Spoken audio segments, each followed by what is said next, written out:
Başmaya netka doshma Allahumma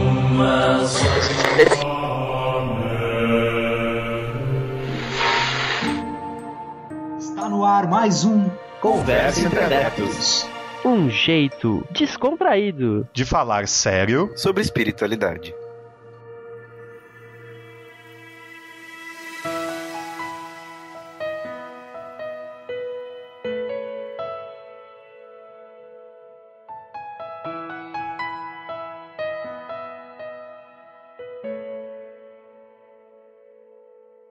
Salve, galera! Estamos aqui para mais uma edição do nosso podcast Conversa entre Adeptos.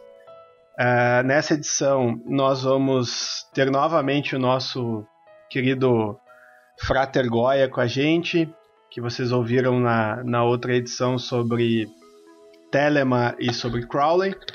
E como o assunto rendeu bastante naquela edição, e o tempo se estendeu e ocupou todo o tempo que a gente utiliza por podcast, a gente decidiu então gravar um novo podcast, só que dessa vez com perguntas e respostas das perguntas que vocês enviaram pra gente, e mais algumas perguntas que vão surgir com certeza desse debate. Então eu vou já de pronto passar a palavra aqui pros meus irmãos e amigos de mesa aqui, pra gente não perder mais tempo e já começar essa conversa logo, porque são várias dúvidas que surgiram desse tema, né? Então, vou começar, como sempre, pelo meu digníssimo irmão aí, PH, né? Salve, salve, adeptos! Estamos aí em mais uma edição do Conversa entre Adeptos. E, mais uma vez, a ilustríssima presença do nosso irmão, Frater Goya. Dessa vez aí, destrinchando várias perguntas dos nossos ouvintes. Vai ser bem esclarecedor esse podcast também. Para quem não ouviu o anterior, ouça, porque tem muita informação e foi uma aula maravilhosa aí sobre Telema e Crowley. E, junto comigo, o nosso irmão inseparável e plasmado, Hermínio. Salve, galera, estamos aí em mais um podcast maravilhoso com o Frater Goya. Como o PH falou, o primeiro foi uma aula, esse aqui também a gente vai ter esclarecimento de umas dúvidas bem legais. Eu acredito que vai ser proveitoso para todo mundo, assim como vai ser aqui pra gente. Então é isso aí, paz e luz para todo mundo e vamos buscar conhecimento, como diria Tebilu. O Tebilu, cara. Que Tebilu foi ótimo, cara. Junto com a gente hoje também, novamente acompanhando os trabalhos aí, o nosso DJ Barbudinho, o nosso querido irmão Kussa. Galera, e depois de todo mundo ter falado tudo isso, não tem o que falar. Vambora para as perguntas que eu não quero perder tempo. E, claro, Frater Goya, né, para dar o seu olá pra galera. Opa, mais uma vez a gente está por aí com todo mundo, né, com o pessoal do programa, e a gente espera que essas respostas possam auxiliar as pessoas que estão aí na jornada, né? Porque afinal todos nós somos companheiros aí nessa grande viagem. Então não custa a gente tentar trazer algum auxílio de alguma forma. É isso aí, sempre construção coletiva, né? Bom, novamente a gente vai ter a honra de ser brindado com uma oração conduzida pelo nosso irmão Frater Goya, né? Quem ouviu a oração do podcast passado sabe a força que foi, né? Então vamos hoje mais uma vez ser brindados com essa regência do irmão. Pode tocar, meu irmão. Ok. Quando os conquistadores, né, e os homens do Velho Oeste chegaram nas tribos indígenas, obviamente que já foi chegando também os missionários para tentar catequizar os índios, né? E eles, por sua vez, acharam tudo aquilo muito estranho.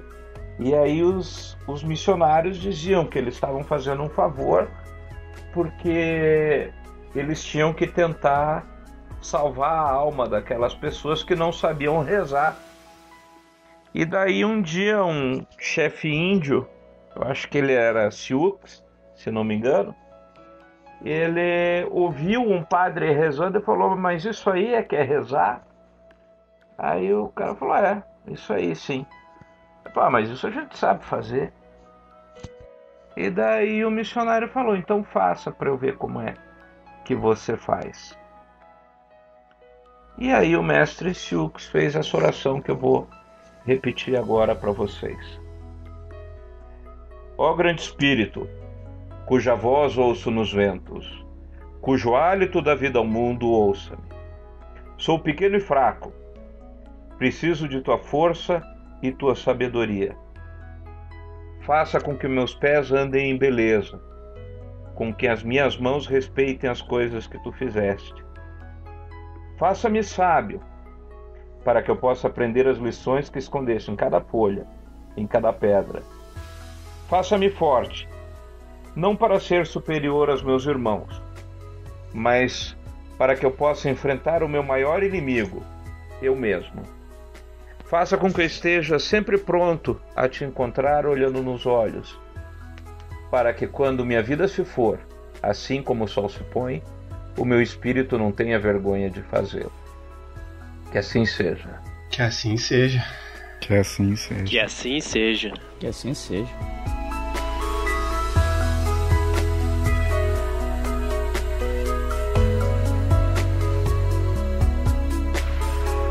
Bom, como eu geralmente falo muito nesse podcast, e sou trucidado nos bastidores aqui pelos meus irmãos. Mimimi. Hoje eu vou ficar Danda, um pouco de fora controla, aqui. Danda. Tá certo. Hoje quem vai tocar o podcast vai ser o Herminho, cara. E o Cussa, cara. Hoje eu vou ficar nos bastidores exatamente. E vou deixar os dois fazerem as perguntas. Então, meus irmãos, por favor, conduzam. Bom, começando aqui, Goya, a gente tem uma série de perguntas. Já começamos com uma aqui que vai voltar um pouco no que você comentou no podcast passado, mas eu acho que é legal pro pessoal, para reforçar aí a sua opinião e o que demonstram os conhecimentos. A pessoa pergunta: o Crowley errou? Hoje seria diferente? Não. Crowley, se nós formos analisar friamente, ele não errou. O que acontece? É uma coisa que eu costumo explicar em vários cursos quando eu faço, que a gente tem que pensar que eles não tinham internet, eles não tinham grandes acervos à disposição, né? Basta você ver que o próprio Magic and Theory and Practice do Crowley, ele bateu um recorde de vendagem em termos de obras do Crowley, e ele vendeu absurdos 200 exemplares, né?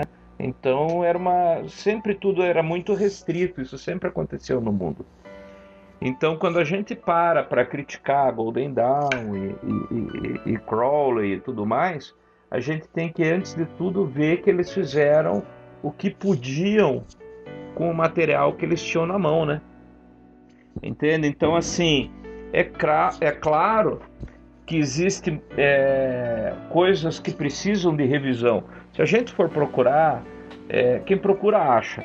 Então, se a gente for ficar mexendo no material do Crowley, é claro que nós vamos achar vários erros. A própria relação que ele fez do tarô com o I Ching, tem muitos erros ali. Ele partiu de uma premissa errada, teria que toda ser refeita, só que ele não sabia mandarim e provavelmente quem falou com ele também não sabia inglês. Então ele fez na base do achômetro, como ele achou que ele poderia fazer naquele período, né? Então hoje nós precisamos seguir adiante. E sim, seria diferente se ele tivesse vivo hoje, né? Com certeza o Crowley ia ficar alucinado com a internet, entendeu?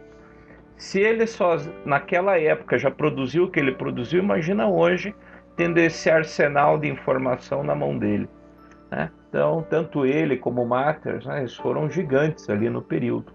Isso é inquestionável, basta você ver a obra dos dois. E é claro, né? Então houveram falhas, mas eu não diria que foram erros, né? Eles fizeram o que eles podiam naquele momento histórico com aquele material que eles tiveram acesso. Basicamente é isso. Muito bom. In the years of the primal force, in the dawn of terrestrial birth, man mastered the mammoth and horse, and man was the lord of the earth. Vai lá, Barbudo. Então, próxima pergunta, falaram assim: Crowley praticava goécia, correto? Quais os pontos bons e ruins dessa prática? Crowley se deixou levar à loucura por causa desses pontos negativos? Bom, são várias perguntas em uma. Exato. Sim, Verdade. ele praticava goécia. Os pontos bons dessa prática é que a goécia ela é relativamente simples de fazer. Ela envolve uma série de itens que são relativamente complicados, talvez, mas o processo em si é meio receita de bolo, então ela não é uma coisa assim hiper sofisticada. Talvez seja mais complicado você fazer a abertura de torre da Golden Dawn do que abrir um ritual de goécia.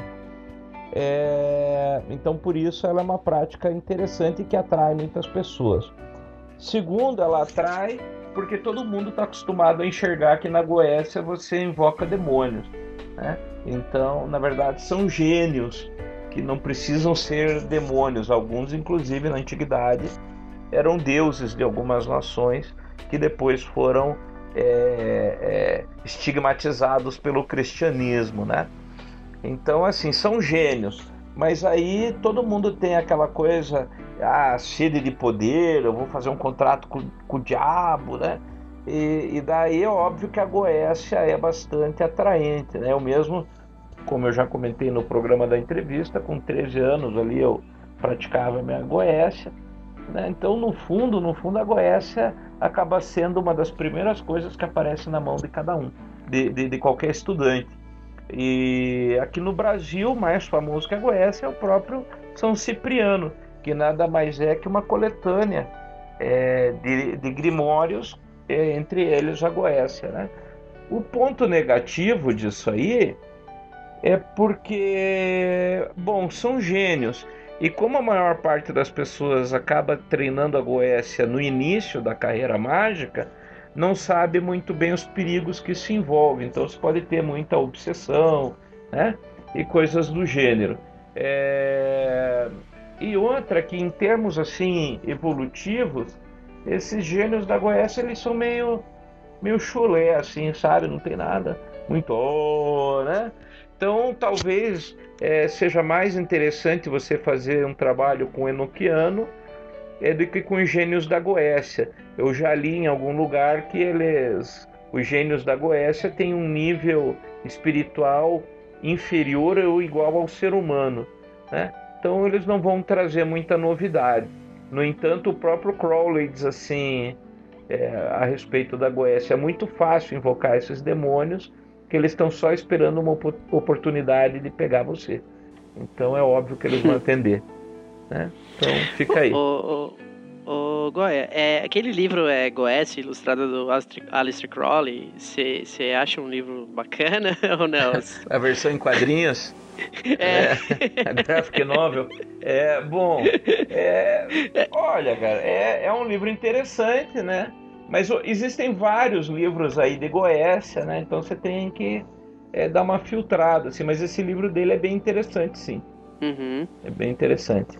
Goya, eu já li em algum lugar, não lembro onde, que as evocações de goécia e os gênios que trabalham na goécia, vamos dizer assim, eles já estariam enfraquecidos ou algo do tipo pelo tempo que já se tem egrégor e tal. Você falou que eles não têm muita diferença de um espírito humano, um grau de consciência muito maior. Isso é verdade? Tem algum fundamento de fazer goécia ainda hoje? Olha, na verdade, eu diria o seguinte: é uma coisa antiga. Ele é mais como curiosidade, é como o próprio Grimorium Verum, né? Eu publiquei o livro e coloquei. É muito mais um texto de colecionador do que alguma coisa prática. Dá para fazer? Dá para fazer, sim, né? Mas eu acho que hoje tem outras práticas aí que já evoluíram disso aí, né? Mas pode fazer, não tem porquê. veja, o homem começou desenhando com carvão na parede de uma caverna. Hoje a gente ilustra com Photoshop, CorelDRAW, Illustrator, correto? Mas não tem gente que ainda usa o crayon, que nada mais é que um carvão? Então tem, né? Então tem uso para tudo, claro, ainda dá para fazer sim, né? Eu não sei se vai ser tão interessante o resultado, mas dá sim, dá para fazer. Inclusive eu pretendo fazer uma edição dentro, o Grimório Verum, ele marca o início de uma coleção que eu vou publicar todos os grimórios clássicos assim, e o Goécia especificamente eu vou fazer uma versão for dummies, né, para o pessoal, numa sequência mais lógica, menos rebuscada, para o pessoal entender como é que funciona, que é a grande dificuldade do pessoal ok, eu tenho um livro de Goécia e agora vai para onde, né? Então eu vou fazer com toda aquela experiência de cemitério, a gente vai aproveitar e passar para o pessoal.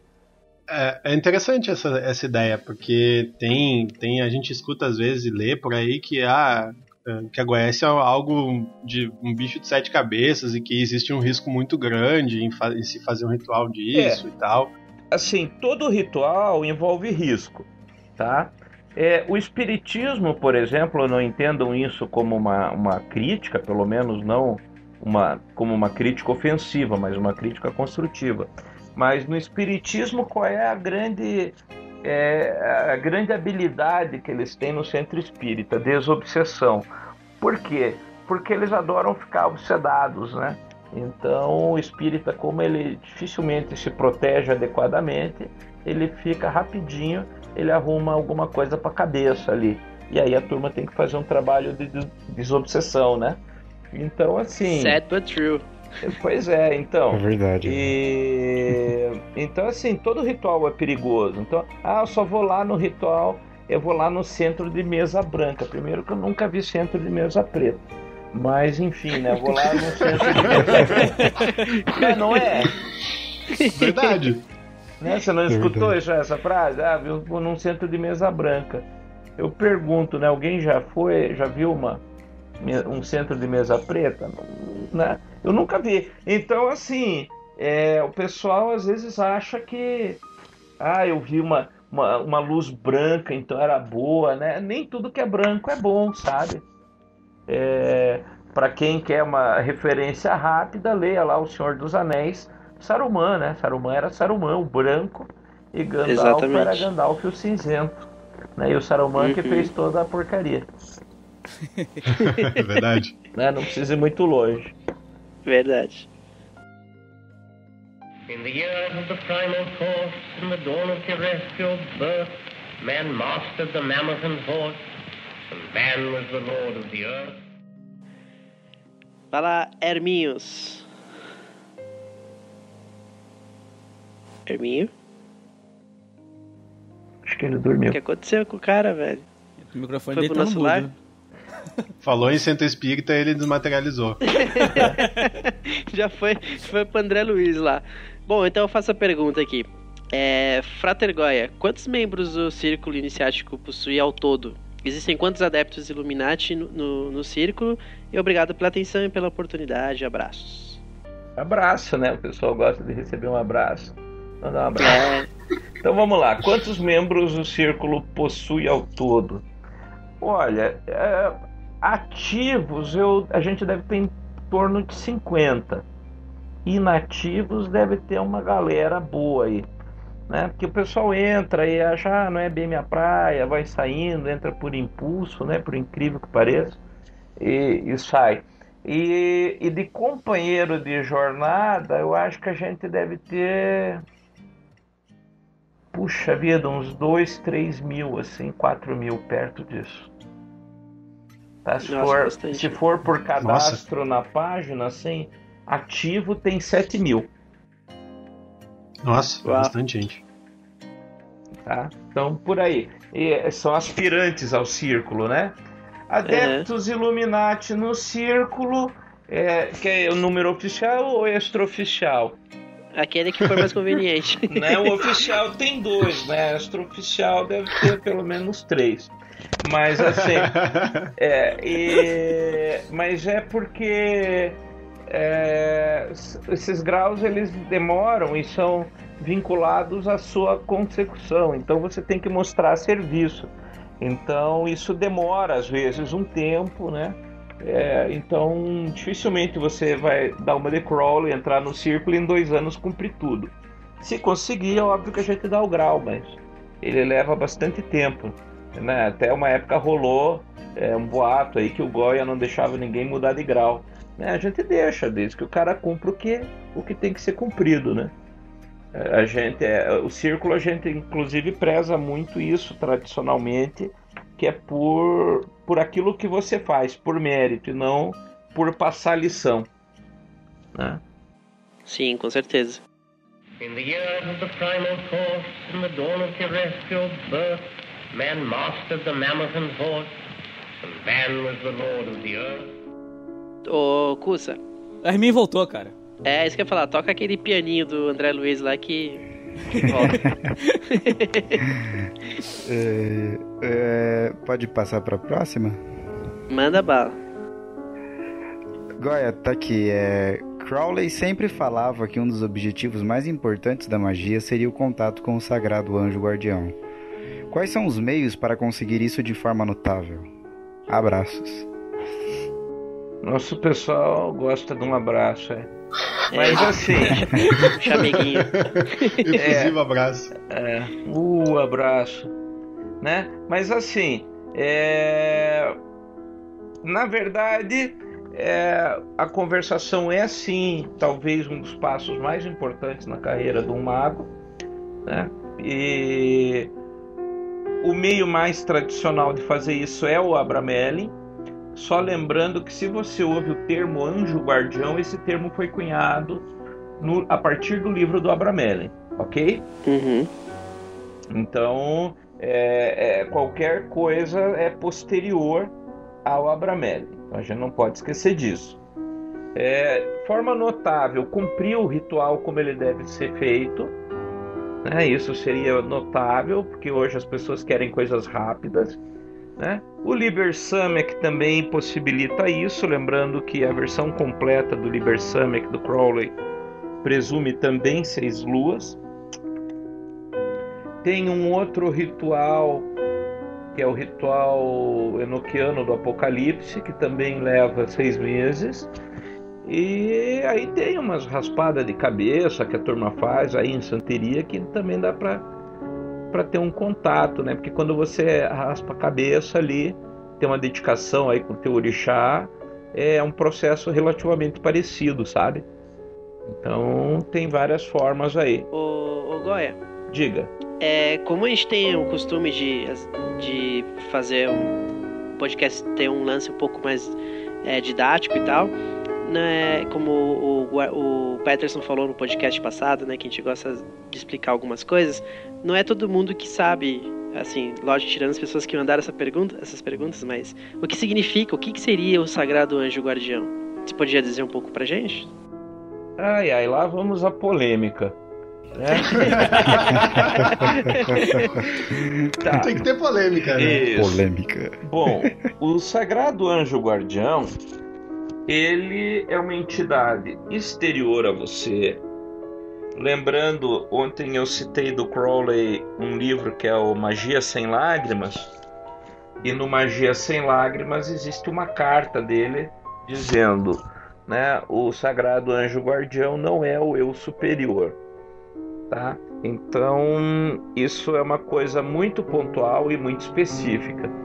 Então o anjo está além de você, tá?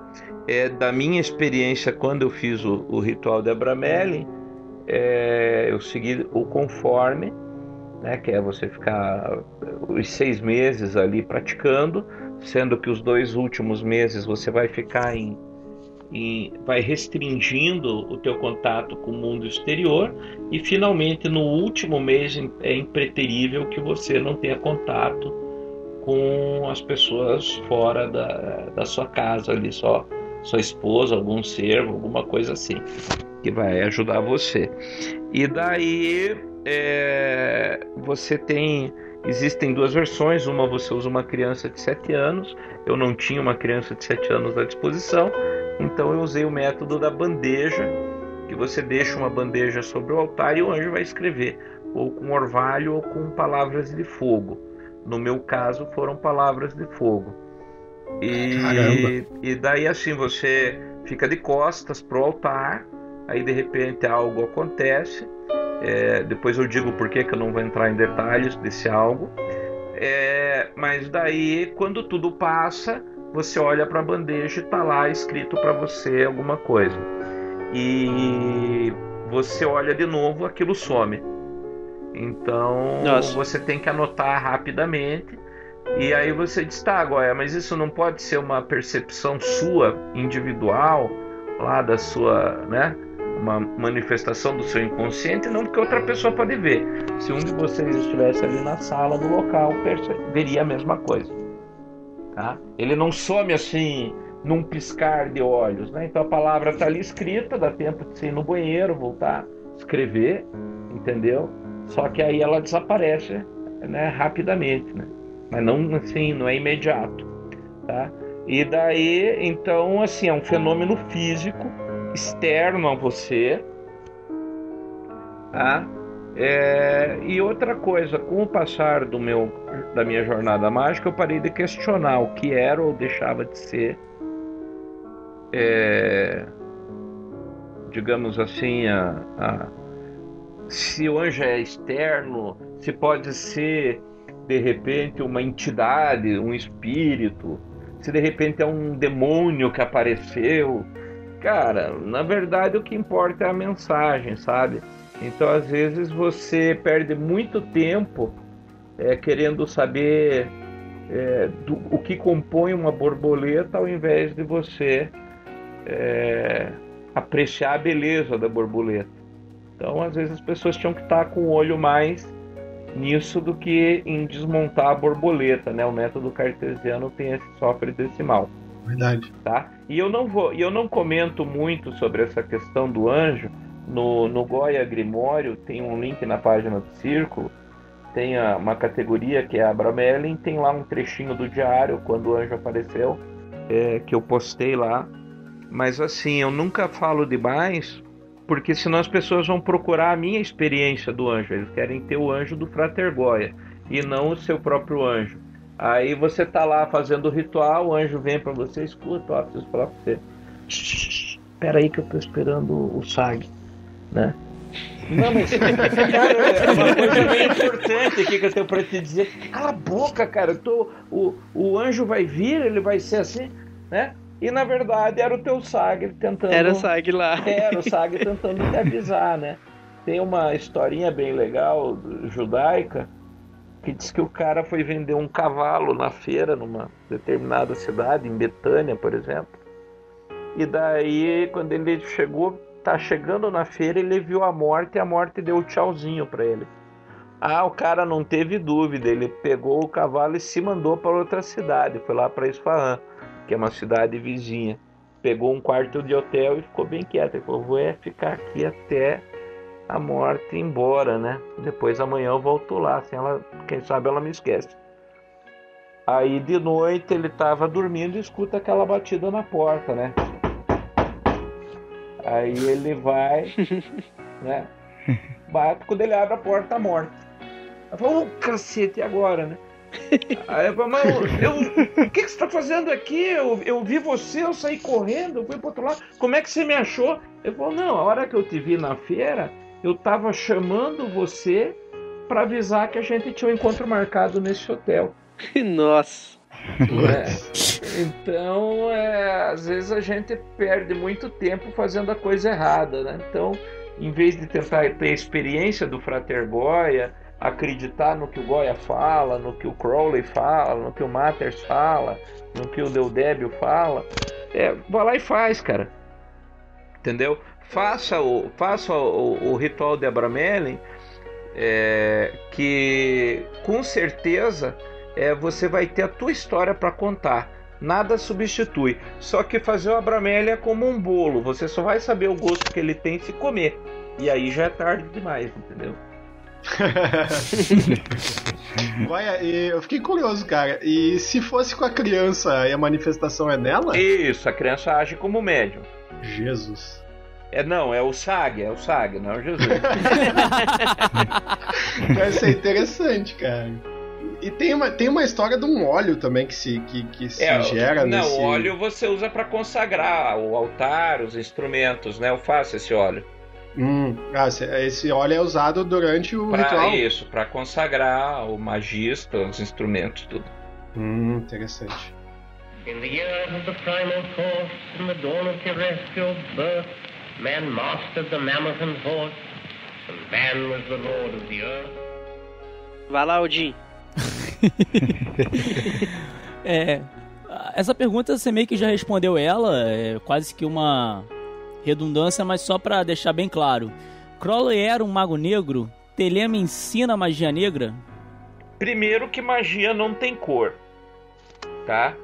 Magia é magia é uma energia cega. Então, o que é uma energia cega, né? Energia cega é, por exemplo, um carro. Então você pode pegar o carro para ir trabalhar ou para atropelar aquele cara que está te devendo. Você pode usar a energia elétrica para a gente ligar o computador e estar tendo essa conversa, ou para dar uma tostada no saco de um cara que você quer que confesse o crime. Né? Então, na verdade, os rituais de magia branca e da dita magia negra são exatamente os mesmos. O que mais definiria isso é o uso que se dá a eles, tá? E o termo magia negra, ele vem de um erro de tradução que seria necromancia, magia dos mortos, né? E foi traduzido como se fosse micromancia. Então o necromante é o mago negro. Não, o necromante é aquele que invoca os mortos, né? Um espírita, basicamente. Viu, Arminho? Você é um necromante, cara. Necromante. Já dá pra jogar um RPG aí. Você falou isso, me lembrou. Você falou isso, até me lembrou que tem um personagem naquele O Mundo de Arton, né? Tormenta, que ele tinha um necromante. Porra, o necromante era um dos maiores heróis de todo mundo, né? Ele não era visto como uma pessoa má, como normalmente tem essa característica, né? Então, mesmo uma pessoa sendo um necromante, não há essa questão de crueldade, digamos assim, né? Não, exatamente, né? Porque vai depender do uso que se dá, tá? E não por ser ruim ou por ser bom, entendeu?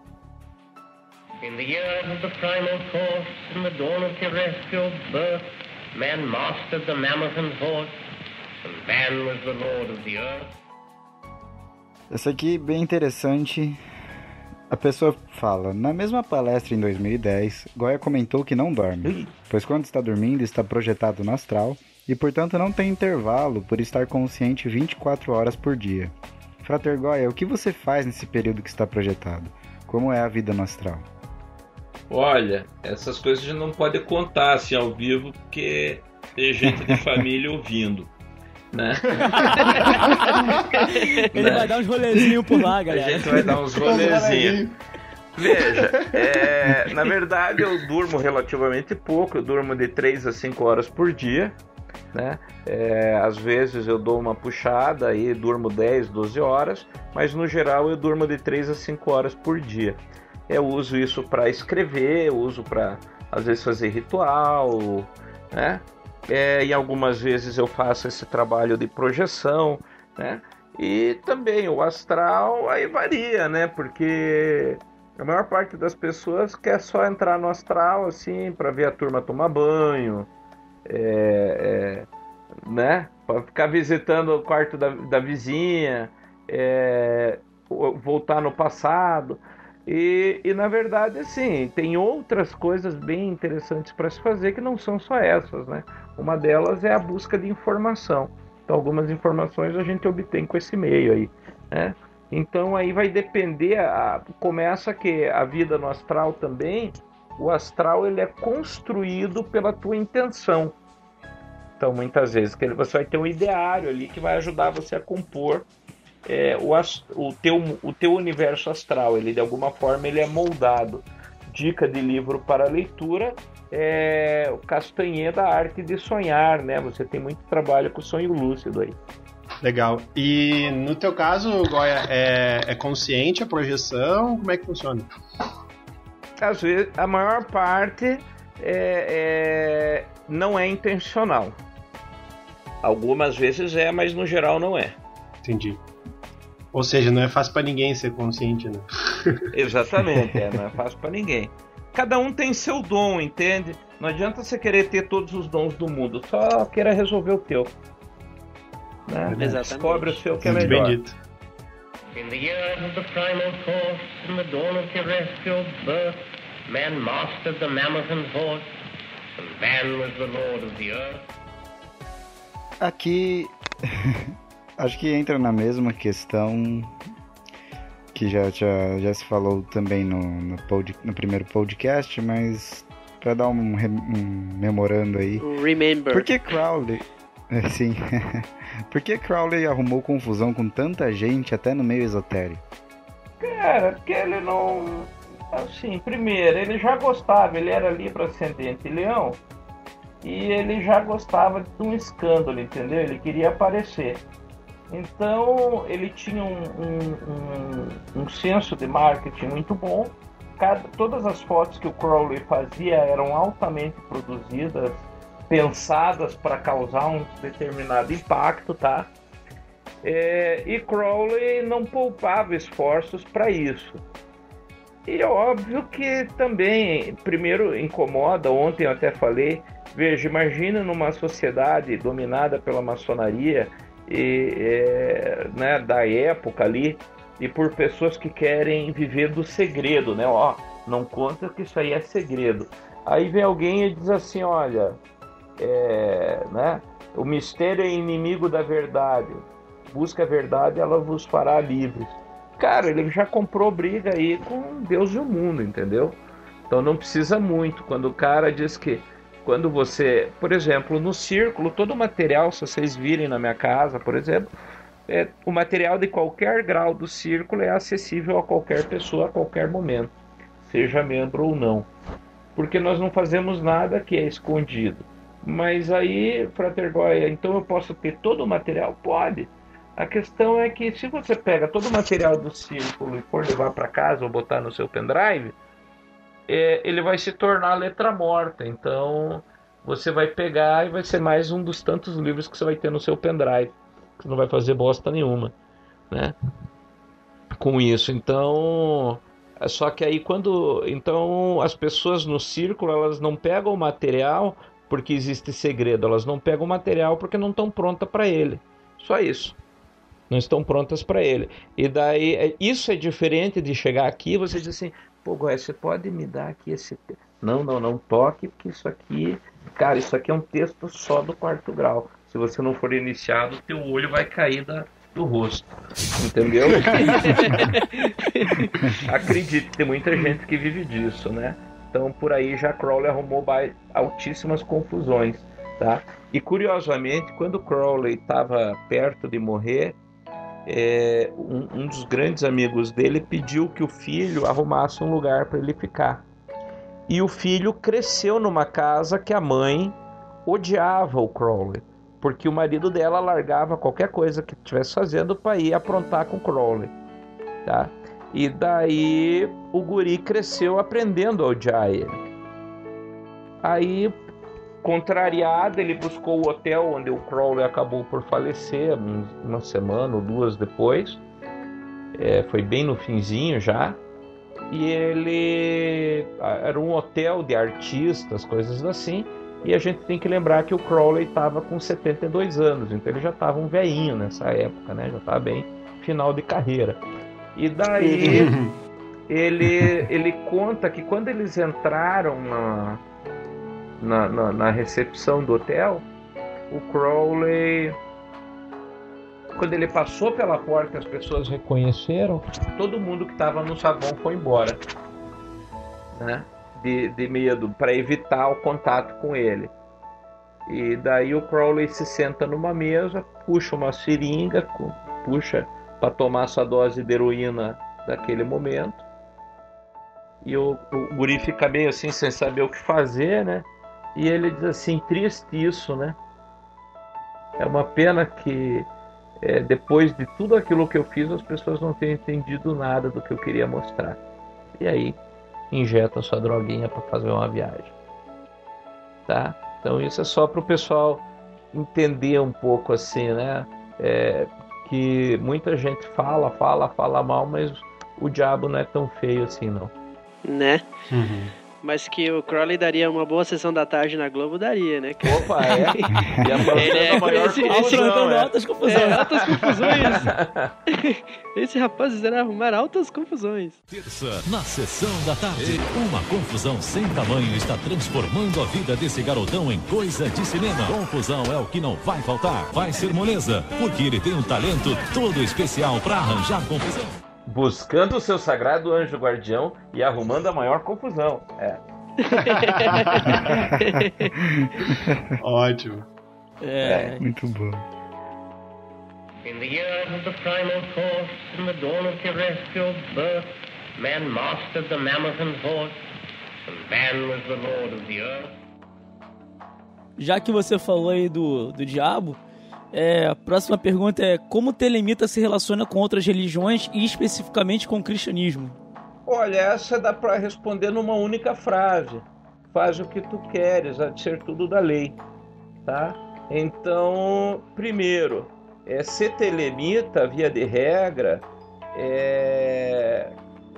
se você for ali pelo método da AA, né, você tem ali o conceito de ciência e religião embutidos. Não é isso? O método da ciência e o objetivo da religião. Então, assim, via de regra, você pode ser telemita mais qualquer coisa, inclusive cristão. O respeito de Telema pelo indivíduo é tão grande que ele pode ter qualquer religião ou simplesmente não ter religião nenhuma. Interessante isso, o Goya, porque mesmo como a gente falou você falou no primeiro podcast, na verdade, que o catolicismo é a única religião que cultua um Deus morto, mesmo tendo aquela história do Deus morto e tal, mesmo assim você poderia ser um telemita e católico. Claro, porque veja, isso daí é um fato, não é uma questão telêmica. A constatação do cristianismo ter um cadáver sobre o altar é um fato. Você pode ir em qualquer igreja e ver isso. Sim, tá? Verdade. Então não é por você ser telemita que isso vai ou não ter maior valor. E eu estou desenhando o meu próprio tarô. Então um artista, o Frater Silente, ele é o nosso artista que está trabalhando com a obra. Então na carta do ajustamento aparece uma cruz atrás da Maat crucificada. Aí o pessoal pergunta, mas por que você botou uma cena assim, um conceito egípcio crucificado aí, né? Acontece que nós vivemos num mundo, numa sociedade banhada pelo cristianismo. A nossa Constituição é cristã, o nosso pensamento é cristão. Então, por mais que você cite esses fatos, isso está impregnado de tal forma no teu inconsciente que muitas vezes você acaba aderindo sem ter domínio sobre isso, tá? E às vezes você tem pessoas que gostariam de ser telemitas, mas que também, apesar de pesares, gostam da Igreja Católica. Então não tem por que a pessoa criar, se ela nasceu ali dentro, se ela foi criada ali dentro, e se ela se sente bem, não tem por que eu chegar, jogar por terra tudo que ela acredita, né, e dizer, agora se abraça em Telema. Lembra daquilo que eu falei ontem, né? Você tem que fazer o que você quer, não o que o livro da lei diz. Verdade. Tá? Acho que isso explica bem. In the years of the primal force, in the dawn of terrestrial birth, man mastered the mammoth and horse, and man was the lord of the earth. Essa aqui também é legal a pergunta. No primeiro simpósio de hermetismo, em 2010, em sua primeira participação, todo empolgado, Frater Goya afirmou na palestra que manteve contato com Aleister Crowley por algum tempo, mesmo anos depois da morte da besta. Goya, você pode nos falar de como foi esse contato, etc? Lá vem saia justa, né? O povo te acompanha, viu? É impressionante. Você acha que o pessoal está dormindo na plateia, lá no simpósio? Não, eles estão prestando atenção. Tá? Então, assim, houveram várias oportunidades, né? Inclusive, uma vez eu vi uma materialização dele na minha casa. Fiquei bastante apavorado até eu ligar o nome à pessoa. Eu falei, opa, né? Houston, nós temos um problema. Entende? E daí que eu vi que era o Careca, ficou mais tranquilo, mais fácil.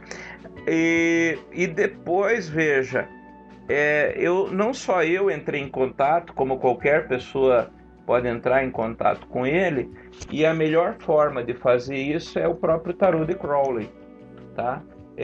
Crowley, quando criou a ele se deparou com a Astrum Argentum, ele se deparou com um problema gravíssimo, que era o método por correspondência. Então a pessoa podia estudar sozinha, sem a presença de um mestre, que ele queria evitar a idolatria, né?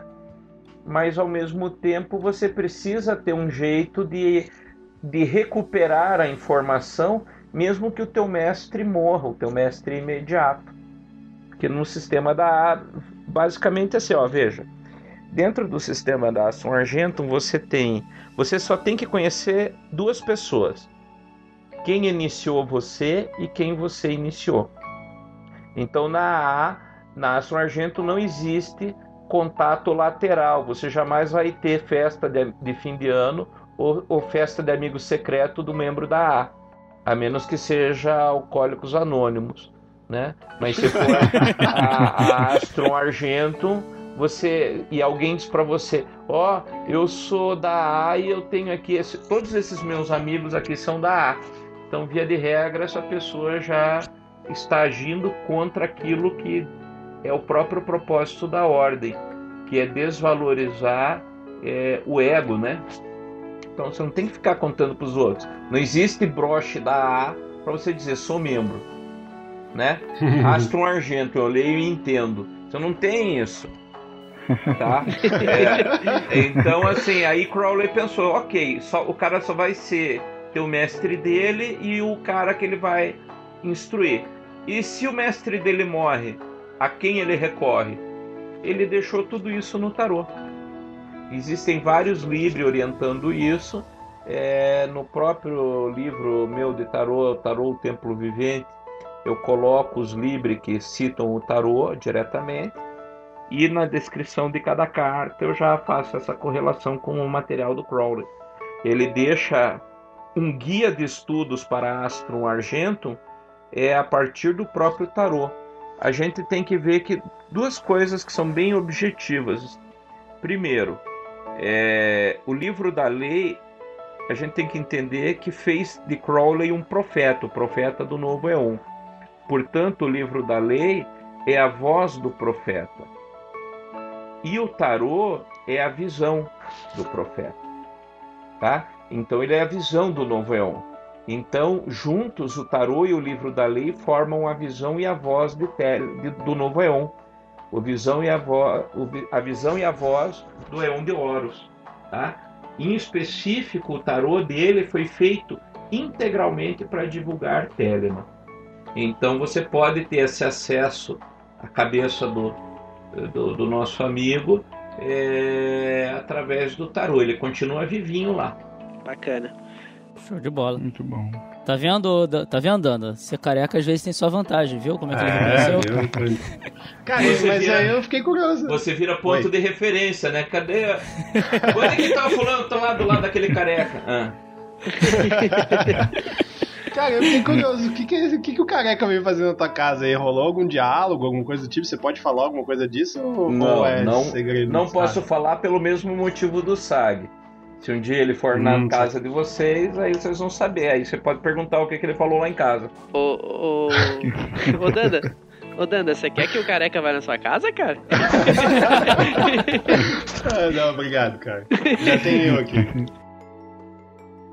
In the years of the primal force, in the dawn of terrestrial birth, man mastered the mammoth and horse, and man was the lord of the earth.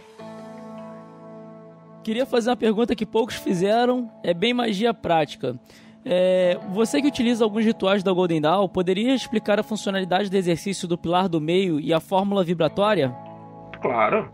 Primeiro, O exercício do pilar do meio, ele é uma forma de equilibrar as energias do magista. Então, principalmente no início da sua prática, existe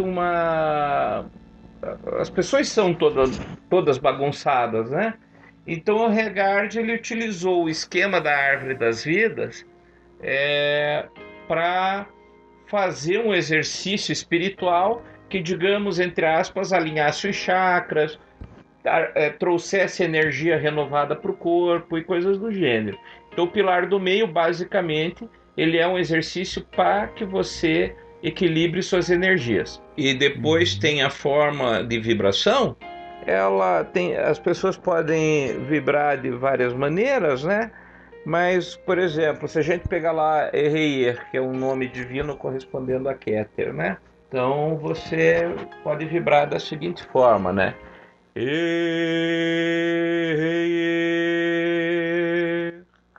Né? Ou no pescoço, né? Correspondendo a Daat. Yahvé Elohim. Então você imagina que a luz vem descendo por dentro do seu corpo e assim sucessivamente. Você vai usar Ial, Shaddai El-Hai. Deixa eu fazer a vibração de todos, né? Então eu vou começar todos eles novamente para que a gente tenha aí um áudio de todos os nomes, que aí a pessoa vai dizer, putz, bem o nome que eu queria ele não fez. Então vamos lá, né? Vou fazer aqui apenas a vibração do nome divino e a localização dele. Então você foca a sua atenção na cabeça e vibra o nome Eheir. No final tem um Hzinho ali, né? Eheir. Então vamos vibrar o nome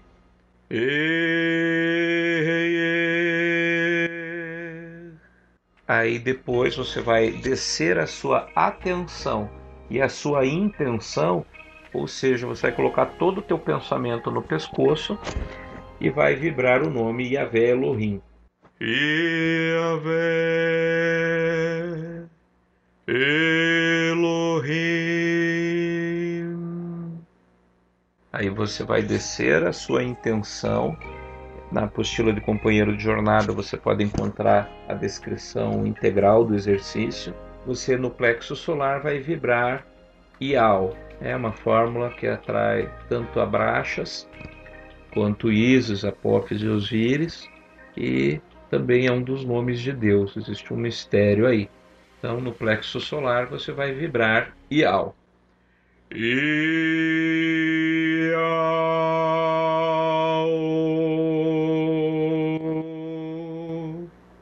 Você vai descer a sua intenção sobre a pelvis e vai usar o nome Shaddai El-Hai, que corresponde a Yesod. Shaddai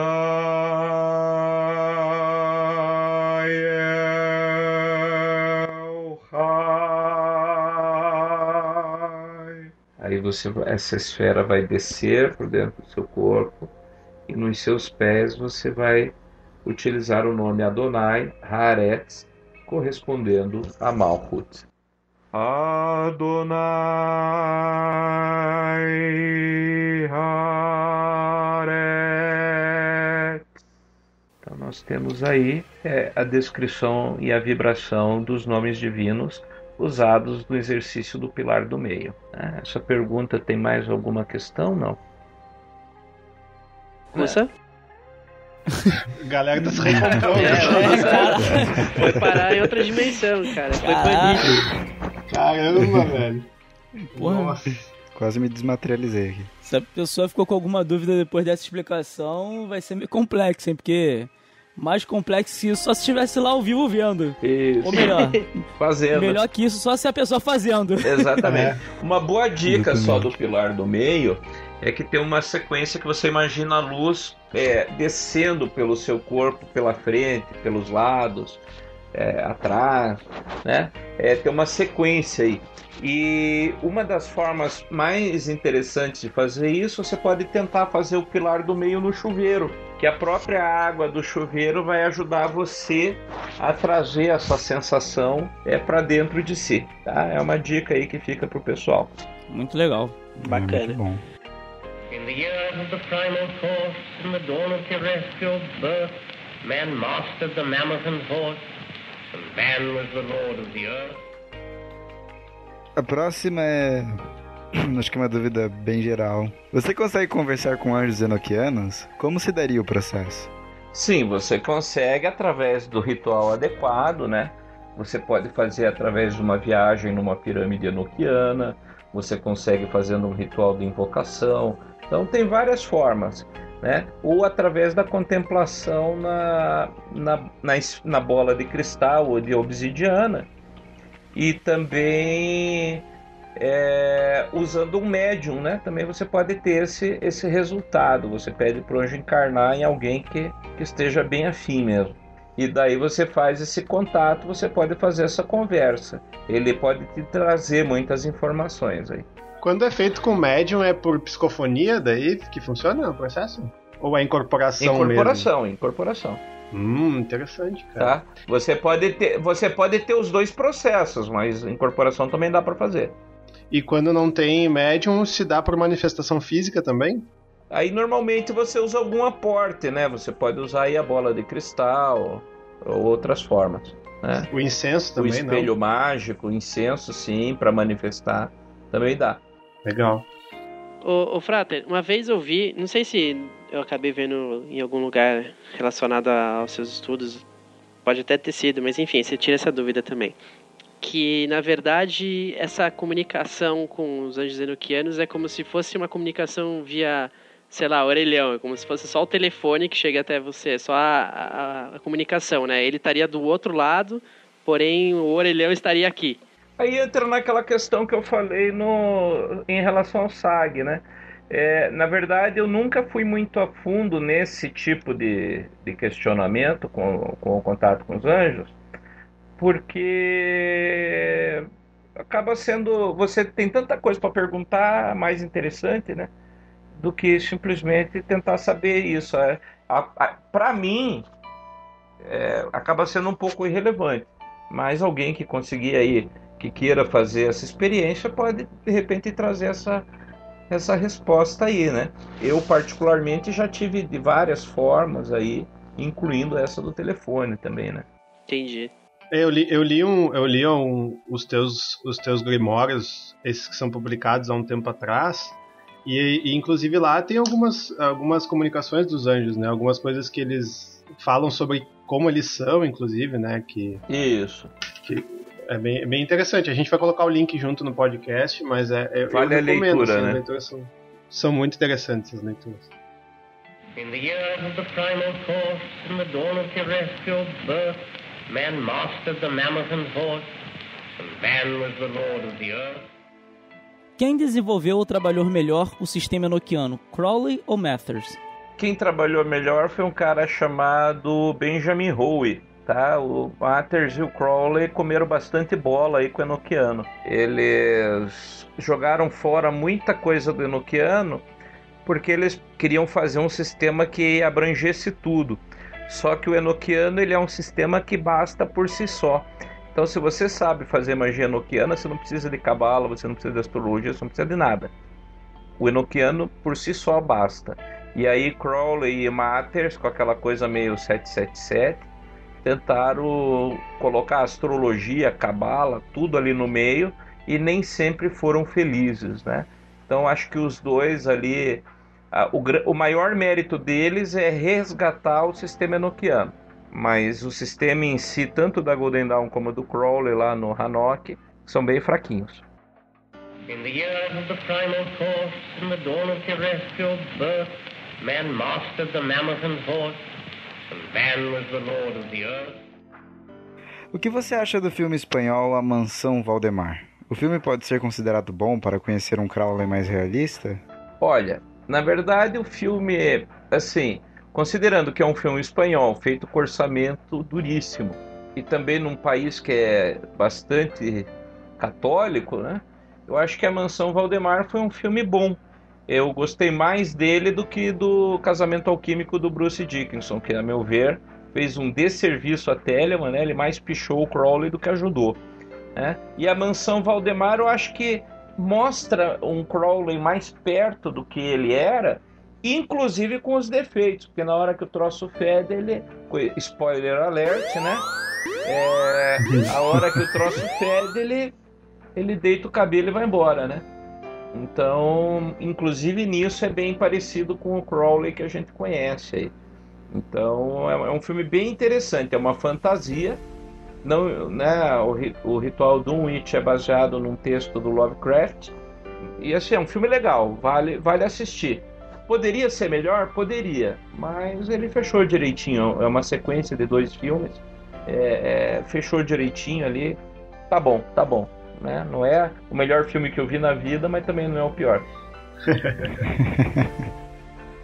In the years of the primal force, in the dawn of terrestrial birth, man mastered the mammoth and horse, and man was the lord of the earth.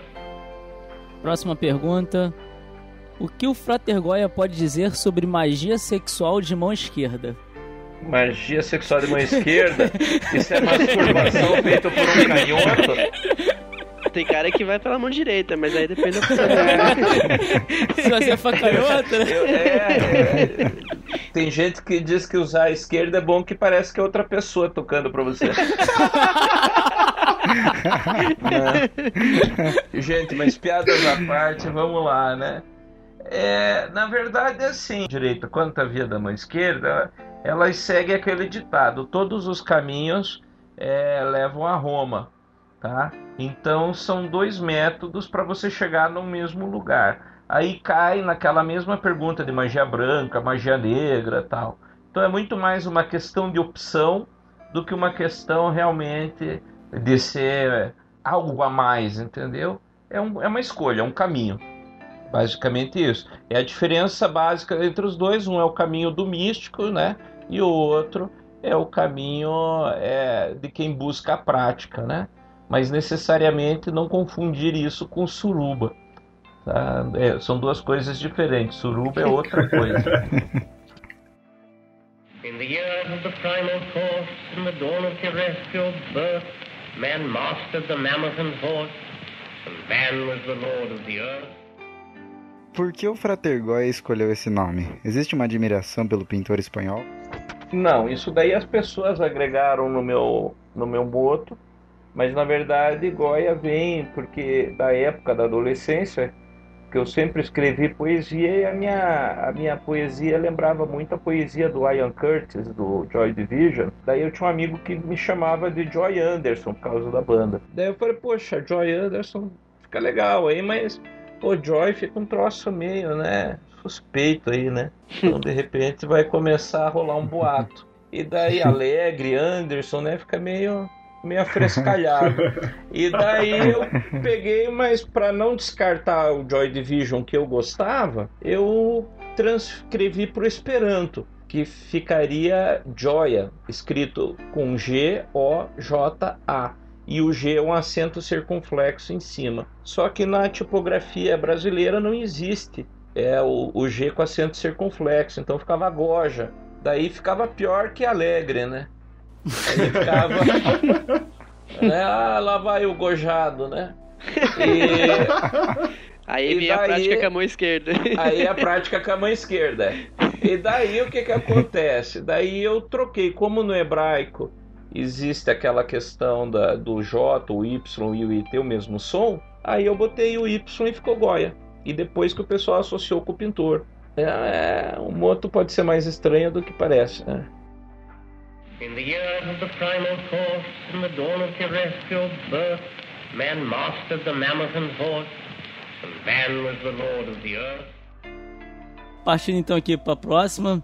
Quais novas cartas no tarô Crowley criou, ou substituiu, ou acrescentou, e por quê? Fácil. Primeiro, né? Ele substituiu ali, você tem a realeza, ela corresponde, isso é uma herança que ele teve da Golden Dawn. A realeza no tarô antigamente você tinha rei, rainha, cavaleiro e valete, né? Só que existe uma clara referência ao nome de Deus de 4 letras, Yud, Re, Vav, Re, aonde você tem uma letra masculina, uma feminina, uma masculina e outra feminina, né? Yud masculino, Re feminino, Vav masculino, o segundo Re também feminino. Só que aí você tem assim, o rei e a rainha se juntam, geram um filho, o rei e a rainha se juntam, geram uma filha, e vai dando sequência para a geração seguinte, tá? No entanto, se você pega o tarô antigo, você tem o rei e a rainha geram um filho, né? E daí esse vai ficar o cavaleiro e o valete, não vai ter geração posterior, porque homem com homem dá lobisomem, e daí não vai para frente, né? Aí vai ficar igual a Bíblia gay, né? Que é Adão e Ivo. Eles tentaram adotar, né? Gerar Jeroboão, não deu. Tentaram gerar Jessé, não deu. Aí eles adotaram um surfista, o Zé Roberto. Né?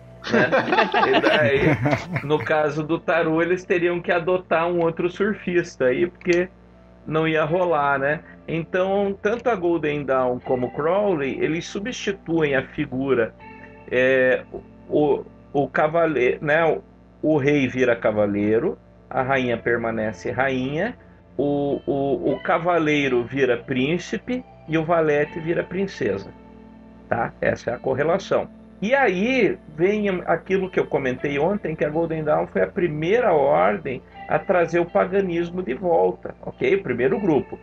Por quê? O tarô de Crowley, assim como o tarô da Golden Dawn, ele na verdade é um tarô voltado para a mulher. Ele fala do matriarcado.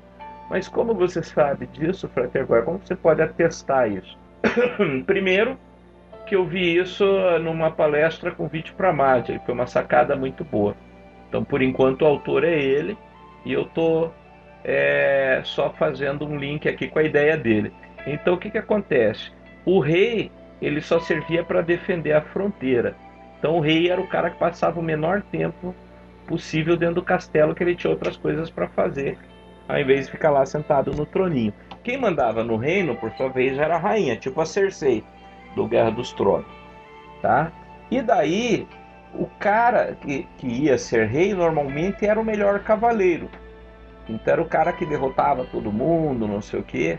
Aí, quando esse cara voltava, ele ia para, por exemplo, no caso ali, a Avalon, alguma coisa do gênero, e ficava transando com as sacerdotisas até que uma delas engravidasse. Por que isso? Para saber se ele tinha a capacidade de gerar um herdeiro forte para o trono. Aí, assim que a primeira sacerdotisa engravidava, uma ou mais de uma, ia um bilhete para o castelo, esse serve. E daí o cara casava com a rainha.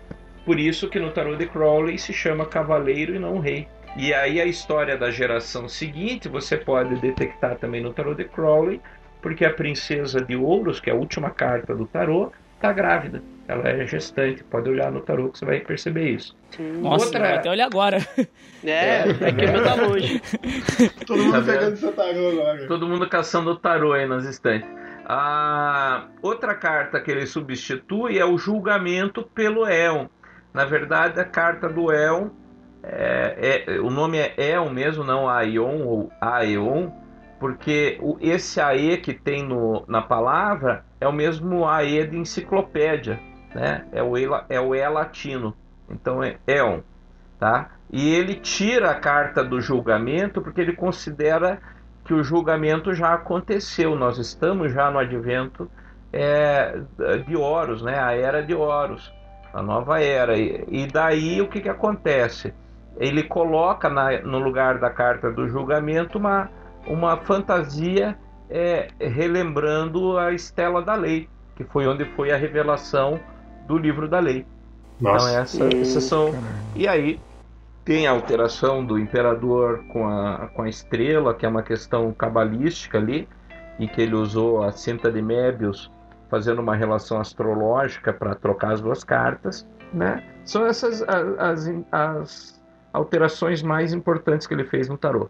Goya, só uma pergunta. É aquela questão de, no caso, apesar que, pelo que eu já li, teoricamente você escolhe um e você usa, mas de ter 3 magos, né? Não, na verdade, o único mago que tem é aquele tradicional. Os outros 2, inclusive hoje, nem são mais editados, porque eles vêm... Acontece que no tamanho que era a chapa de impressão do tarô médio, no final da chapa sobrava 2 lugares. E daí a G. Miller, que imprimia esse tarô, eles aproveitaram o espaço e colocaram 2 versões adicionais que não foram escolhidas. A versão que o Crowley escolheu é a oficial, é aquela que está lá. Foi só para aproveitar a chapa de impressão. Entendi. In the years of the primal force, in the dawn of terrestrial birth, man mastered the mammoth and horse, and man was the lord of the earth. Gostaria que o Frater Goya dissertasse sobre assuntos como monogamia, magia sexual, poligamia, traição, homossexualidade, heterossexualidade e amor. O que Crowley pensava sobre esses assuntos e que o Círculo Iniciático de Hermes pensa sobre eles também. Cabe naquilo que faz o que tu queres, né? E outra que Telema, de novo, vale o respeito tão profundo pelo indivíduo que você tem, como ontem eu li também no Liber Osé, né? Você é livre para tomar sua vontade e fartura de amor como você quiser. Então, acho que essa pergunta se responde mandando ler o Liber Osé, né? In the years of the primal force, in the dawn of terrestrial birth, man mastered the mammoth and horse, and man was the lord of the earth.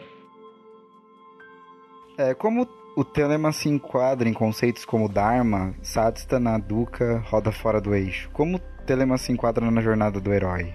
Como a partir da vontade se pode conhecer o Eu Sou, a vontade do Eu Divino em nós? Salve, adeptos! Um salve! Salve. Salve. Bom, primeiro que Telema é Telema, né? Então cada sequência dessa aí tem coisa aí que vem do hinduísmo, coisa que vem do budismo, tem coisa que a jornada do herói é uma jornada mitológica, né?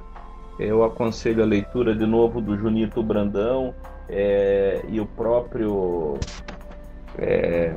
livro lá, O Poder do Mito, do Campbell, também fala muito disso, tá?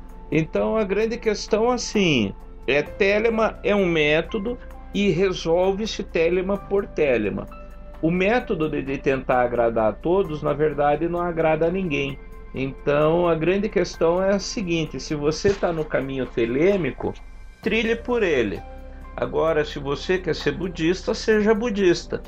Você pode ser telemita e budista? Pode, seja feliz, entendeu? Vale a pena. O grande problema é quando você tenta buscar tudo isso junto, porque algumas coisas podem ser discordantes em determinado sentido. Então, por exemplo, você vai pegar, se você for algum evangélico, por exemplo, extremamente fundamentalista, você vai falar de monogamia, você vai falar de resguardo, você vai evitar o sexo como se fosse a coisa mais suja do mundo. Aí você pega lá alguns rituais telêmicos, incluindo o bolinho de luz, que é um bolinho feito com a menstruação, e daí pronto, tá feita a bagunça, né? Então, na medida do possível, evita misturar 1001 coisas ao mesmo tempo, entendeu? Então, Telema por si já é um caminho. Então não há necessidade de você correr 1000 caminhos. Quem corre em 1000 caminhos não chega em nenhum, né? Então Sêneca dizia: não existem bons ventos para quem não sabe onde vai. E o grande problema das pessoas que misturam muitas coisas, às vezes, é que elas acabam levando a sua insatisfação na mala. Ele era católico, não estava bom, virou espírita, aí ficou ruim, ele foi para a morte, nossa, pelo amor de Deus, eu vou para a maçonaria. Aí ele foi para a maçonaria, e daí quando nada disso deu certo, ele virou telemita, porque aí ele pode cuspir em todo mundo tal, e achar que ele é poderoso, entendeu? Então esse é um grande problema. Então é muito mais interessante você buscar a realização num único caminho do que tentar percorrer todos eles. No final eles chegam no mesmo lugar, ok? Então não precisa você querer ter 1001 caminhos. Muito bom. Nossa, muito legal. In the years of the primal force, in the dawn of terrestrial birth, man mastered the mammoth and horse, and man was the lord of the earth.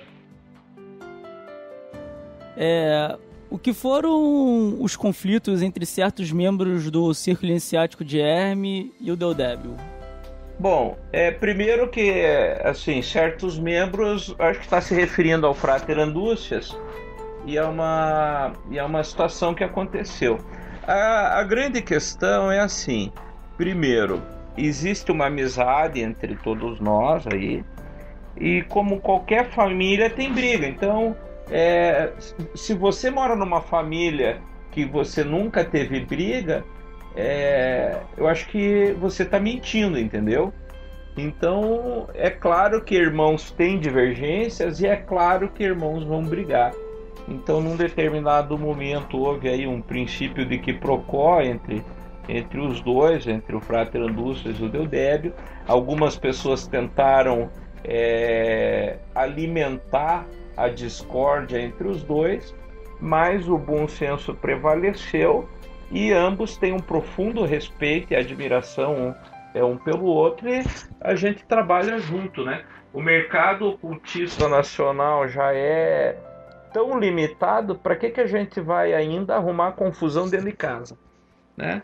Então acho que isso foi um momento que aconteceu, né? E graças a Deus aí os dois estão bem, estão felizes, né? E continuam amiguinhos, e como o pessoal no começo do questionário, todo mundo dando abraço em todo mundo, né? Hugs for all. Hugs for all, In the years of the primal course, in the dawn of terrestrial birth, man mastered the mammoth and horse, and man was the lord of the earth. Goya, aqui tem uma pergunta bastante polêmica, mas vamos lá. Crowley realmente pronunciou-se a favor de sacrifícios de crianças em holocausto em seu livro Magic, ou é só intriga da mídia? Isso é um péssimo entendimento, é coisa de quem não conhece Crowley, e a gente não pode esquecer que quando você trabalha com magia, muitas vezes você usa o sentido figurado. No Magic in Theory and Practice, né, na magia em teoria e prática, Crowley diz que num ano ele matou 600 crianças. Para quem não sabe o que isso quer dizer, pode estar de cabelo arrepiado, quer dizer que ele se masturbou 600 vezes e o sêmen não foi aproveitado para nada. Então foi só uma punhetinha básica. Foi só uma brincadeira com a mão esquerda. Tá, essa é a verdade. Então, desculpa aí o pessoal que, né? Pessoal que gosta de uma conspiração, mas na verdade foi só isso, né? Masturbação do Crowley. Foi só um momento de prazer dele lá, né? Um momento de prazer solitário. In the years of the primal course, in the dawn of terrestrial birth, man mastered the mammoth and horse, and man was the lord of the earth. Além de Raul Seixas, existe ou existiu outro artista brasileiro influenciado pela lei de Telemann?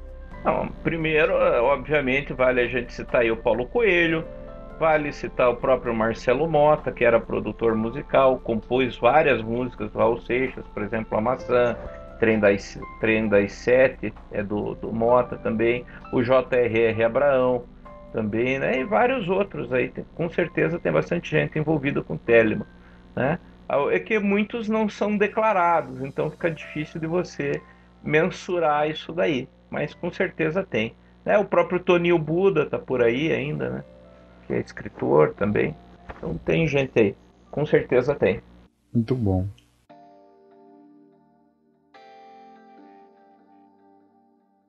In the years of the primal course, in the dawn of terrestrial birth, man mastered the mammoth and horse, and man was the lord of the earth. Isso é interessante. Agora uma pergunta de utilidade pública aqui. O que é magia prática? É aquilo que você utiliza no seu dia a dia. Você pode ser um grande mago da publicidade, tipo Washington Oliveto. Você pode ser um grande compositor como Mozart, entendeu? Magia é a arte ou a ciência de causar mudanças com a força da vontade. Isso se aplica em qualquer área humana. Você não precisa achar que só se faz isso dentro de um tempo. A grande realidade é que se você não consegue aplicar magia no teu dia a dia para resolver o seu problema diário ali, então, cara, alguma coisa está errada. né? Na verdade, a magia não pode ser desvinculada da realidade em nenhum momento. Isso é a magia prática. É a magia que você faz no dia a dia. Muito bom. Frater Goya, faça uma comparação entre o ciclo iniciático de Hermes e Astro Argentum, falando sobre suas particularidades e seus pontos positivos e negativos. Bom, basicamente assim, a Astro Argentum ela é uma organização cujo foco principal é a divulgação da lei de Telemann e o cumprimento da verdadeira vontade. E o Círculo ele tem outros objetivos, além desses, né? Nós incorporamos Telemann a partir do momento que nós respeitamos a individualidade da pessoa e a sua verdadeira vontade acima de qualquer coisa, né? Mas basicamente a Astrum Argentum é um trabalho solitário, como eu já disse anteriormente, onde você tem apenas o estudante, o seu tutor e aquele a quem ele instrui. E o círculo já está voltado para a fraternidade, então a gente já gosta de uma bagunça, a gente gosta de estar junto. Então as pessoas tentam se tratar como uma grande família. E o círculo, eu até aconselho na página do círculo a leitura dos nossos manifestos. A gente substitui o sistema de 10 graus por um sistema de 4 graus, entendendo que você, nesse caminhar dentro de cada grau desses, você cumpre aqueles, digamos, você vai estar, se você pegar o desenho da árvore da vida, cada um dos 4 mundos divide a árvore em mais ou menos 3 sefirot, correto? Então você pega lá 7, 8, 9, 10, você vai pegar 4, 5 e 6, 1, 2 e 3, correto? Né? Dentro dos mundos da Kabbalah, né? Dentro da árvore da vida. O que a gente fez foi transformar essas 3 ou 4 sefirot num único grau, porque você pode, no seu decorrer aí da jornada mágica, estar atuando em mais de um grau ao mesmo tempo. Então a gente dividiu em apenas 4, para facilitar o trabalho. In the years of the primal force, in the dawn of terrestrial birth, man mastered the mammoth and horse, and man was the lord of the earth. Frater Goya, gostaria de saber um pouco mais sobre a sua visão da vida após a morte. Sei que seu entendimento é contrário à reencarnação como é explicada pelo Espiritismo e a maioria das filosofias espiritualistas. Obrigado. Bom, na verdade, assim, Kardec, por exemplo, ele foi um grande estudioso, mas vale a mesma leitura que a gente fez para o Crowley e para o Matthews. Tem que ver a época que o cara viveu, o que ele tinha de material à disposição, né? E mesmo o pessoal diga, mas ele tinha o contato com os espíritos, tal. Vale a pena a gente lembrar que isso em vários centros já foi falado. O espírito sempre vai responder de uma forma que você consiga entender. Porque agora o espírito é responsável pelo que ele fala, não pelo que você entende. Entendeu? Então, a questão não é que o Kardec estava certo ou errado. A questão é que a visão do Kardec já tem aí 200 anos e precisa de uma revisão. Então, muita coisa, como o próprio conceito de karma explicado pelo kardecismo, é diferente no conceito original hindu. No contexto original hindu, o karma é uma ação física que você deve cumprir durante sua vida e ela se extingue na morte, tá? Então, esse códex, na verdade, ele tem uma função que é explicar a coisa sob um outro ponto de vista, entendeu? Então, eu não quero fazer com que ninguém deixe de ser kardecista ou acreditar na reencarnação, mas eu já tive experiências a esse respeito, né? E eu particularmente acredito que a pessoa despersonaliza após a morte, né? A única coisa que faz você querer reencarnar é o seu egoísmo intenso e vivo de você se achar tão maravilhoso que você não pode morrer, que você tem que continuar após a morte, tá? que a única coisa ali que eu digo diferente do espiritismo é que quando você morre, você despersonaliza, o seu eu desaparece. Mas aí, como todo mundo acha que o seu eu é fundamental, né, então todo mundo fica louco da vida com esse códex, porque ele acha que ele tem que continuar após a morte. Para que você quer uma outra vida? Para continuar errando?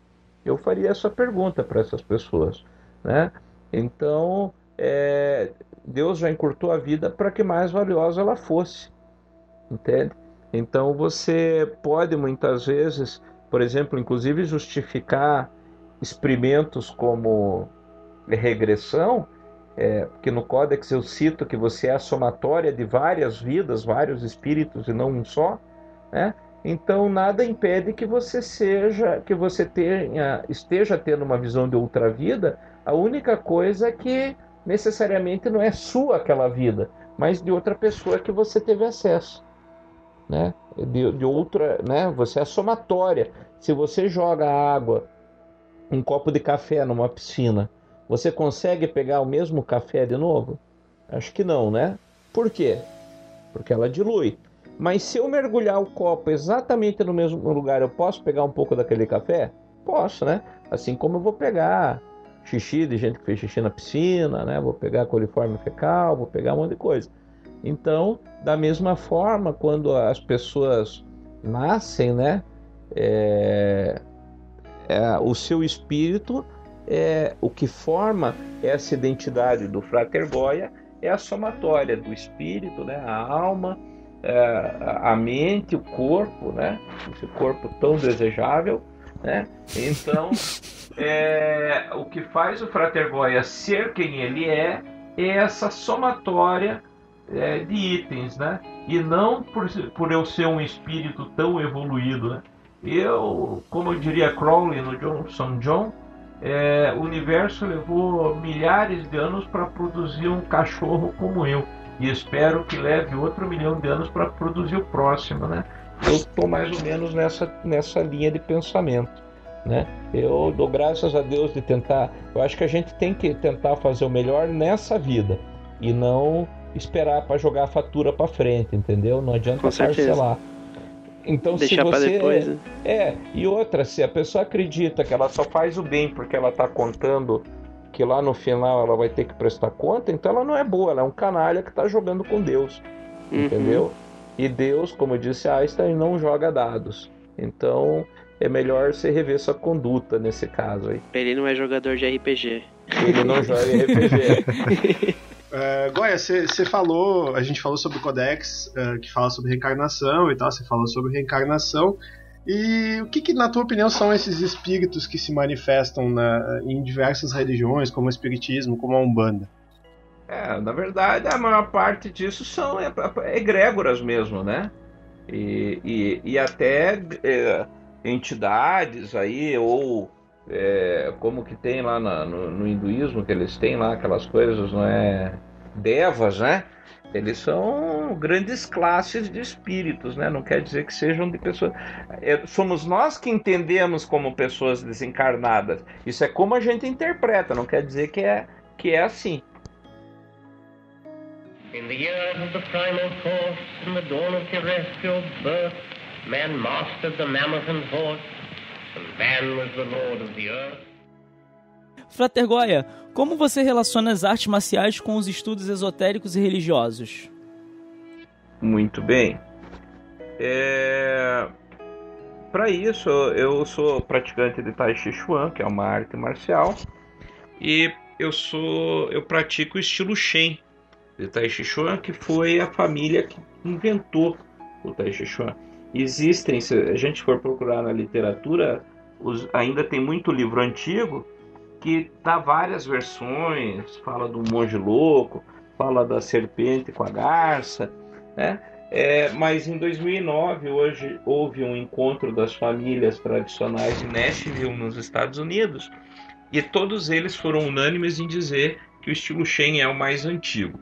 Ele foi criado por Shen Wantin, e Shen Wantin ele foi um general muito famoso no período em que ele viveu, ali no século XVII, e ele andava pela China com a mão estendida, quer dizer, não tinha ninguém que pudesse confrontar ele. E até que não restou ninguém que pudesse derrotá-lo. Tá? E aí o Shen Wanqing percebeu naquele momento que de todos os inimigos que ele tinha lutado, ele só não havia vencido um, que era ele mesmo. E daí ele transformou todos os conceitos que ele tinha de artes marciais e de estratégia no Tai Chi Chuan, que é uma arte interna, né? E na China ele é conhecido como boxe das sombras, porque a sombra com a qual você luta é você mesmo. Tai Chi, na verdade, o Tai Chi Chuan, ele é a arte de você prestar atenção em você mesmo. Ele poderia ser definido dessa forma. Então o Tai Chi, na sua essência, ele já foi desenvolvido no intuito de você ser algo mais do que apenas um lutador, né? De você desenvolver um caminho, uma jornada. E isso, por si só, já faz, por exemplo, do Tai Chi um caminho, né? E quando você pensa assim num monge guerreiro, já tem aí os templários, né? Os monges Shaolin. Você sempre teve uma casta sacerdotal guerreira em algum canto, né? Então, isso obviamente faz parte do meu caminho. E até, curiosamente, eu fui levado a isso porque no Ocidente o nosso método de magia é basicamente teórico. E as pessoas estão muito acostumadas a enxergar a si mesmo, que quanto mais ele lê, mais ele sabe. Lê do engano, né? Então, você pega qualquer magista aí de Facebook e chega pro cara e diz, eu tô aí com a caganeira, com a dor de cabeça, tem como resolver? Você vai morrer no vaso sanitário que o cara não te arruma, entendeu?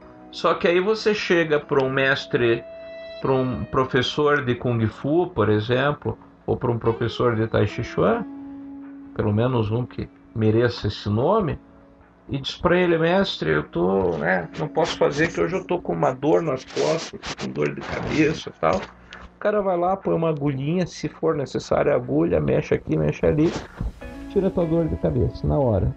Aí eu pergunto, quem é que realmente manipula a energia? O nosso bibliotecário de plantão ou aquele velho sábio chinês? Lembrando que quase todos os grandes mestres foram pro Oriente em algum momento, né? Inclusive o Careca. Verdade, né? É verdade. Inclusive o Careca. Sabe, Frater, você caiu numa questão nossa aí que a gente sempre tá abordando, que é essa questão de magos de Facebook e bibliotecários de plantão aí. Foi bom você ter citado isso, porque realmente faz uma diferença essa prática aqui, essa busca da prática da sabedoria, né? É verdade. In the years of the primal force, in the dawn of terrestrial birth, man mastered the mammoth and horse, and man was the lord of the earth. Eu tenho uma pergunta para fazer também, para encerrar, e não sei se a galera tem mais alguma, que a gente falou várias vezes aí sobre a questão, a gente fez um podcast, um hangout sobre magos da internet, enfim, a gente sempre fala sobre as pessoas que leem muito nos fóruns, não praticam, etc. Nesses grupos, fóruns, sites, etc., fala-se muito mal dessas ordens como a OTO, a Golden Dawn, a Astrum Argentum e etc., e que são ordens que, enfim, o pessoal geralmente distorce, que é a ordem de mão esquerda, que é isso, que é satanista, que é isso, que é aquilo, aquilo outro. Queria que tu falasse um pouco, Goya, pra gente dessas ordens e como, se isso tem fundamento ou não, daria pra tentar buscar algum conhecimento nessas ordens, ou é melhor ir atrás do círculo iniciático de Hermes? Olha, veja, primeiro, eu prefiro não... nesse quesito, eu prefiro até não falar, pelo seguinte, porque primeiro que é antiético, né? Uhum. Certo. E segundo, que na verdade isso daí cada pessoa tem o seu caminho, entendeu? De repente aquilo que é bom para mim não é bom para os outros. Então, não, acho que não cabe Porque de repente aí a pessoa tá louca de feliz lá, e daí porque o Prater agora falou que a ordem dela era uma merda, ela resolveu sair, e aí nunca mais a pessoa se acha, entende? É uma responsabilidade muito grande. Então, a esse respeito, eu até prefiro não emitir opinião, assim, pelo menos, porque eu acho que a gente faz mais mal do que bem, né? Ao invés de você ajudar, você cria confusão nas pessoas. Mas essa tua resposta já foi ótima, porque justamente, de certa forma, responde que o que importa é o caminho que a pessoa escolheu, né? Como a gente já falou nesses podcasts. O que importa é o caminho e não se ele é melhor ou pior do que A ou B ou C, né? Sim. Galera, eu acho que era isso. A gente fez bastante perguntas. Acho que a gente conseguiu contemplar todos os nossos ouvintes que enviaram perguntas pra gente. A gente novamente agradece por todas essas perguntas que tem mandado, pelo pessoal que tem ajudado a gente a trabalhar aqui nesse podcast, a buscar informações. E da minha parte, vamos para os encerramentos e vou começar passando novamente a palavra pro meu irmão Kussa. Novamente, eu só tenho a dizer a mesma coisa que eu disse no início. Foi uma verdadeira aula, não tem o que se dizer. Eu acho que, até de uma certa forma, talvez por ser um pouco mais dinâmico e envolver as dúvidas normalmente que a galera tem, de uma certa forma, acho que hoje foi até mais, digamos, ensinou muito mais do que o outro podcast. Mas acho que os dois têm seu conteúdo o seu motivo. Exato. Cada um tem o seu motivo de existir. E, cara, é estudar, praticar, como a gente mesmo falou, não adianta nada estudar e não colocar em prática. E eu desejo aí a todos que estão ouvindo uma boa prática e que, porra, o conhecimento seja caminho junto com a prática para que vocês possam crescer. Emerson. Cara, esse também foi um podcast aula, assim, porque os conhecimentos, as dúvidas foram incríveis também e trouxeram muito ponto de reflexão, de abertura, e também muitas curiosidades, né? Teve muitas informações bastante interessantes, assim, que a gente nem imaginava. E eu também só tenho a agradecer pela presença do Frater Goya, por mais uma vez ele estar dividindo os conhecimentos dele aqui com a gente, por tudo, absolutamente tudo que a gente vive aqui. É incrível como cada coisa que a gente acaba aprendendo no podcast tem uma relação muito forte com o próprio trabalho e também com as nossas vidas, de todo mundo que está aqui, assim. Então é uma coisa muito intensa, muito profunda, e eu me sinto sinceramente muito grato a todos vocês, ao Frater Goya por estar aqui uma vez mais, aos ouvintes que mandaram as perguntas, que também foram maravilhosas. E eu acho que eu só posso agradecer, me admirar e me surpreender cada vez mais.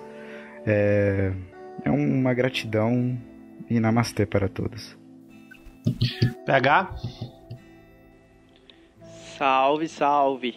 Eu queria falar algumas coisinhas rapidinhas antes de finalizar, mas agradecer aos ouvintes, claro, né, por essas perguntas que acabaram, graças a isso, originando esse novo podcast, que também foi muito bom, muito essencial também para tirar muitas outras dúvidas do que acabou sobrando em relação à conversa que nós tivemos no episódio anterior.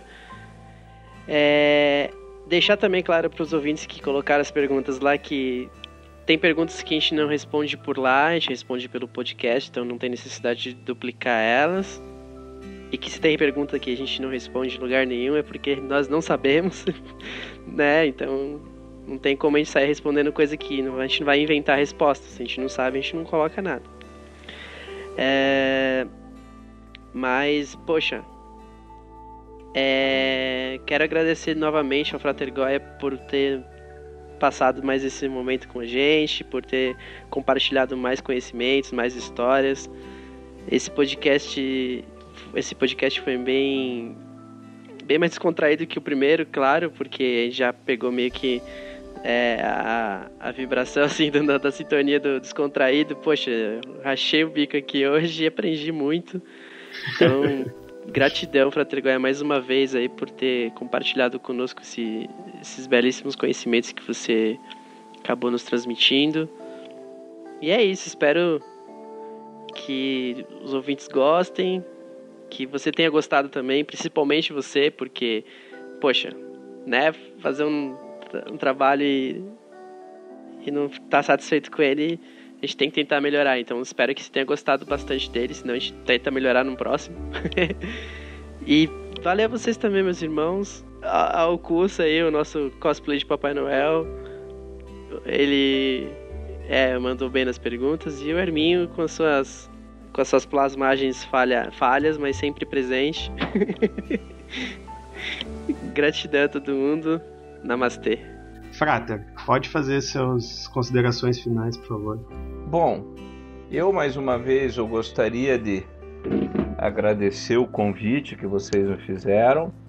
E assim, eu acho que só vale reforçar que, na verdade, assim, eu não sou um mestre, um iluminado, ou seja lá a denominação que as pessoas queiram dar. Eu sou apenas um cego aí que tenta não tropeçar no próprio passo, entende?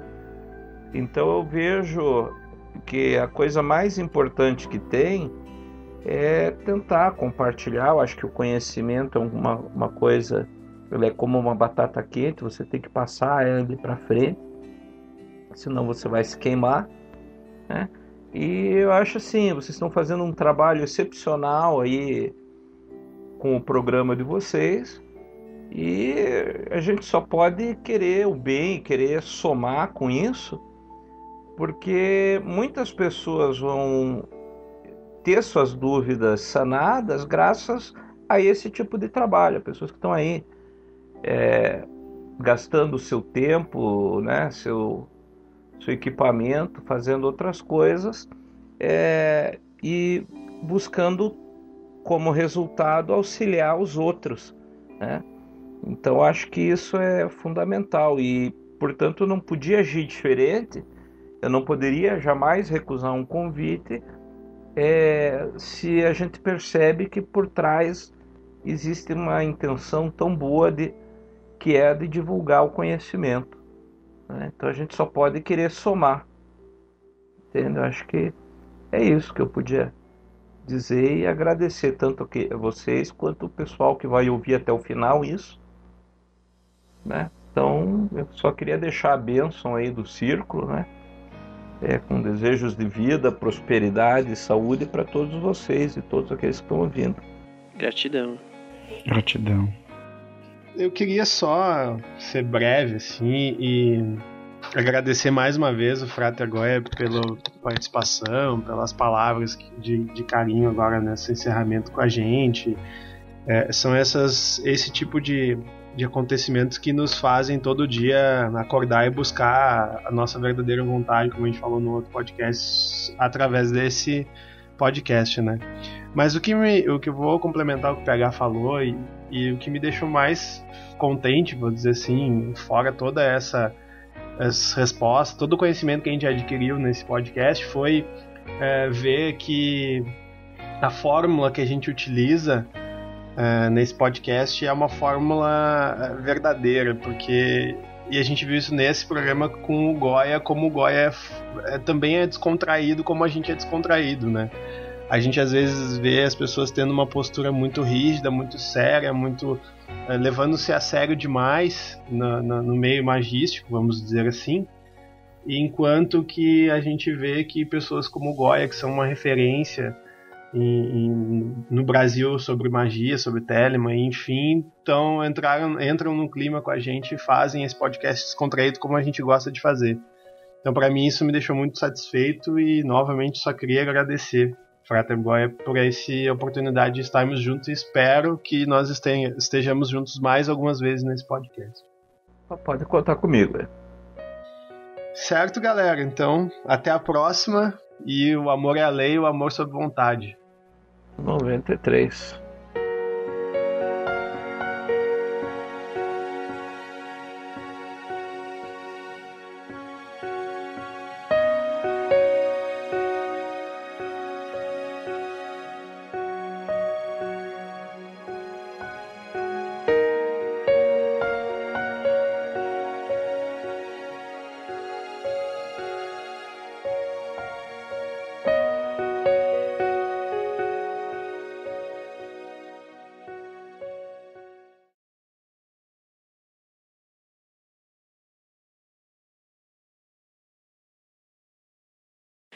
Ô, galera, vamos dar uma corridinha nas perguntas. Tem bastante isso e a gente vai ficar muito tempo fazendo.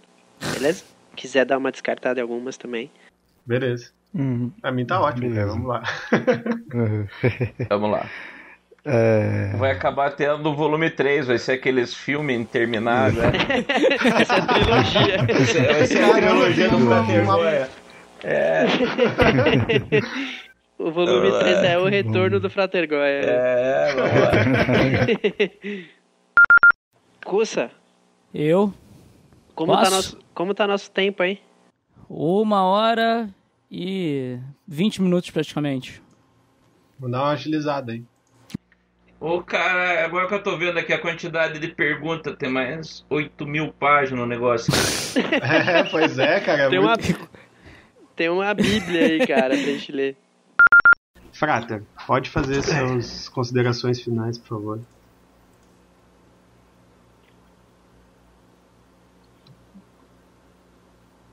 Frater Goya? Oi, é comigo? Isso, pode fazer suas considerações finais. Ah, beleza, então vamos fazer.